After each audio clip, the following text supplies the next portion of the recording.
Yeah, and listen, when you talk about teams playing direct football, having a low block, as Arne Slot mentioned, it's always seen as a criticism. Ruben Amorim got his tactics absolutely spot on in this game at Anfield. There's no doubt about that. That's the only way they could win the game. So we're going to look at the goal here initially in terms of the direct play. But it's not just about going long. Let's remember who he actually picked. He didn't pick Sesko, he picked Cunha to be underneath the ball. And what's really important here when we see this first challenge is we've got the back five of Manchester United, 3 centre-backs, 2 wing-backs quite wide.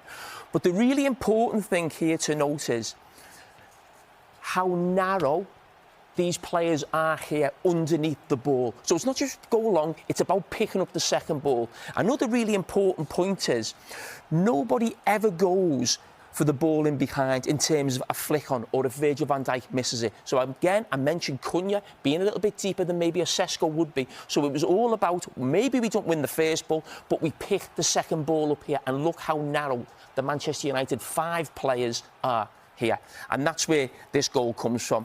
Then Harry Maguire wins it again.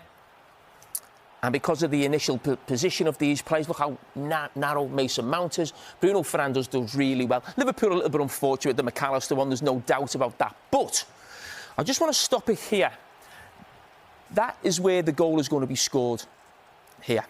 Now, we mentioned Virgil van Dijk, me and Gary, a lot on commentary, that he's got to get back quicker. And there's absolutely no doubt about that. But the guy alongside him, Konate, who I thought had a brilliant game, has got to do the same. So when Diallo is on the ball, now Konate is the closest man to getting to where this ball is, first of all. So he's 27 yards away.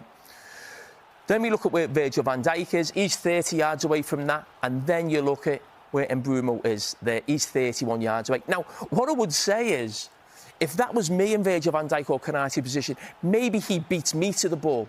But these are 2 of the quickest centre-backs in the Premier League, and they've got to start on him as well, and they've just got to do more. They've got to sprint back and get there before he does. But it's a brilliant start for Manchester United, no doubt, as I said, so early into the game, and we see it from a different angle as well here, and probably just highlights a little bit more as well on Konate. And could he get across in that position? But you see Manchester United keeping the ball alive. Again, as we mentioned, numbers centrally. And the 2 centre-backs have just got to get back. But fair play to him. He's busting a gut to get in there. Brian Mbeumo, right foot, and they find themselves